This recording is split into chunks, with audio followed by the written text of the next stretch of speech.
नमस्कार। आप देख रहे हैं बोले भारत और यूपी की बात मनीष के साथ में आपका बहुत स्वागत है।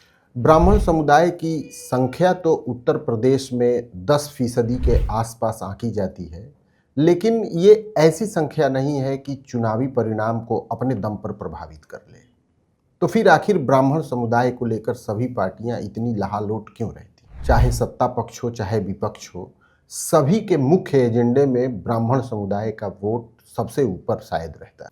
और अब जबकि अगले साल होने वाले विधानसभा चुनाव की दुमदुभी बज गई है, तो ब्राह्मण राजनीति का डंका फिर से बजने लगा। इस बार मौका मिला है एक वेब सीरीज घूसखोर पंडित को लेकर। वैसे तो पंडित एक ऐसा सम्मानजनक शब्द रहा है जिसके तमाम उपनाम दिए जाते हैं, राजनीति के पंडित, शिक्षा के पंडित, लेकिन जैसे ही इस शब्द के साथ घूसखोर जैसा एक अपमानजनक शब्द लगा, पूरे देश के सोशल मीडिया में इसकी मुखालफत शुरू हो गई। इसको भांपते हुए सबसे पहले इस जंग में कूद पड़ी बसपा, और बसपा सुप्रीमो मायावती ने एक ट्वीट करके कहा कि इस वेब सीरीज पर जल्द से जल्द प्रतिबंध लगाया जाना चाहिए, क्योंकि एक समुदाय विशेष के खिलाफ बहुत अपमानजनक बातें कही गई।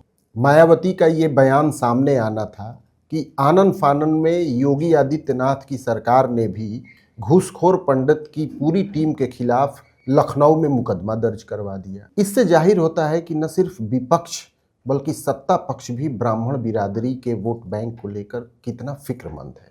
समाजवादी पार्टी भी गाहे बगाहे इस जंग में कूदती रही है। तो क्या यूपी में सरकार बनाने के लिए ब्राह्मण समुदाय का वोट सबसे ज़्यादा जरूरी है? आंकड़ों में ऐसा भले न दिखता हो, लेकिन फिलहाल तो ऐसा ही जमीन पे होता दिखता। ब्राह्मण समुदाय की आबादी भले ही 10% रही हो, लेकिन इस बौद्धिक समाज के बारे में कहा जाता है कि जिस भी पार्टी के साथ ये समाज खड़ा होता है, मल्टीपल टाइम रिजल्ट मिलते हैं। 2007 की बसपा की सोशल इंजीनियरिंग सबको याद है, जिस समय पूरे देश भर में इस बात का डंका बजा था कि ब्राह्मणों के दम पर मायावती ने यूपी में पूर्ण बहुमत की सरकार बनाई। लेकिन ये किसी एक पार्टी के बारे में नहीं है। शुरुआत करते हैं भारतीय जनता पार्टी की मौजूदा सरकार से। कुल 54 मंत्री योगी आदित्यनाथ की सरकार में अभी हैं, कैबिनेट में है, मंत्रिपरिषद में है। ब्राह्मण चेहरे इस मंत्रिमंडल में मंत्रिपरिषद में शामिल है।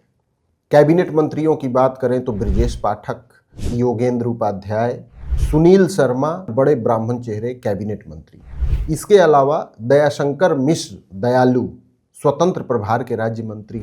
3 राज्य मंत्री भी योगी मंत्रिपरिषद में दिखते हैं, जिनमें प्रतिभा शुक्ला, रजनी तिवारी और सतीश चंद्र शर्मा शामिल हैं।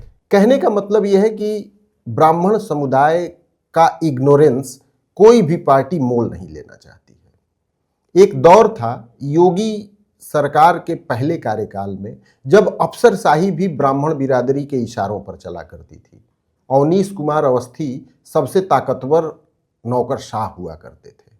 अभी भी कमी नहीं है और बहुत सारे ब्राह्मण अफसर ऊंचे पदों पर बैठे हुए हैं। भाजपा की बात कर चुके, अब सपा की बात कर लें। सपा भी हमेशा ब्राह्मण समुदाय को लुभाने में आगे रही है। समाजवादी पार्टी के संस्थापक सदस्यों में जनेश्वर मिश्रा का नाम कौन नहीं जानता है। उनकी बताई हुई लाइन पर सपा आगे बढ़ती है और उन्हें छोटे लोहिया की भी संज्ञा दी गई है।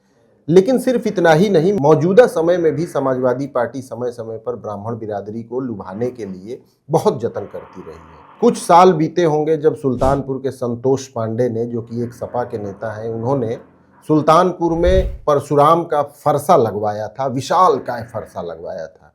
और तो और आपको ध्यान होगा कि अखिलेश यादव की सरकार में ही परशुराम जयंती पर सार्वजनिक अवकाश की घोषणा भी की गई थी। मौजूदा समय में अखिलेश यादव ने एक ब्राह्मण बिरादरी के ही माता प्रसाद पांडे को विधानसभा में विपक्ष का नेता नियुक्त कर रखा है। इसके अलावा सनातन पांडे सांसद हैं, अमिताभ वाजपेयी विधायक हैं, युवजन सभा के प्रदेश अध्यक्ष अरविंद गिरी हैं, शिक्षक सभा के राष्ट्रीय अध्यक्ष बीडी पांडे हैं, जो कि एक विश्वविद्यालय के वाइस चांसलर भी रह चुके हैं। इसके अलावा पूर्वांचल की ब्राह्मण राजनीति में खासा दबदबा रखने वाले हरिशंकर तिवारी के बेटे विनय शंकर तिवारी भी इन दिनों समाजवादी पार्टी में हैं। इसके अलावा लखनऊ के अभिषेक मिश्रा को भी याद रखना चाहिए, जो अखिलेश सरकार में मंत्री थे। तो कोई भी पार्टी ऐसी नहीं है जिसने ब्राह्मण समुदाय की कोई मुखालफत मोल लेने की कोशिश की हो, और इसी खौफ के मारे उन्होंने हमेशा उच्च पदों पर इस समाज के लोगों को बैठाया। बहुजन समाज पार्टी की सुप्रीमो मायावती की कोशिश है कि 2007 में जो सोशल इंजीनियरिंग के जरिए उन्होंने पूर्ण बहुमत की सरकार यूपी में बनाई थी, एक बार फिर से वही समय उनके लिए लौट आए। लेकिन सबसे बड़ा सवाल ये है कि आखिर वो समय कैसे वापस आ सकता है। कभी बहुजन समाज पार्टी में भी बहुत दमदार ब्राह्मण नेता हुआ करते थे। ब्रजेश पाठक, नकुल दुबे, रामवीर उपाध्याय, अंतु मिश्रा, हरिशंकर तिवारी, श्याम सुंदर शर्मा, ये ब्राह्मण राजनीति के बड़े चेहरे थे। हालांकि रामवीर उपाध्याय का तो निधन हो गया, लेकिन बाकी सभी नेता भी बसपा से अलग हो गए। या तो उन्होंने बसपा छोड़ दी या फिर मायावती ने उन्हें निकाल दिया। अब ब्राह्मण समुदाय की अगुवाई के लिए बसपा में सिर्फ एक ही नाम बचा है, सतीश चंद्र मिश्रा का। तो जब आपके पास लीडरशिप नहीं होगी तो आप कैसे राजनीति को प्ले करेंगे? आप कैसे ये बता पाएंगे कि आप इस समाज की खैर ख्वाह हैं? मायावती जरूर इस विषय में सोच रही होंगी, क्योंकि आगे आने वाले विधानसभा के चुनाव में यदि ब्राह्मण समाज की उन्हें गोलबंदी करनी है तो ब्राह्मण समाज के अगुआ नेताओं को भी जनता के सामने खड़ा करना पड़ेगा। अब सवाल उठता है कि ब्राह्मण किस हिसाब से वोट देगा। ये तो तय बात है कि ब्राह्मण भारतीय जनता पार्टी का पारंपरिक वोट बैंक रहा है। गाहे बगाहे उसका रुख अलग होता हुआ रहा है, लेकिन उसकी नाराजगी जब जब सामने आती है तब तब सत्ता में रहने वाली पार्टियां एन केन प्रकारेण उन्हें सहेजने की कोशिश करती हैं।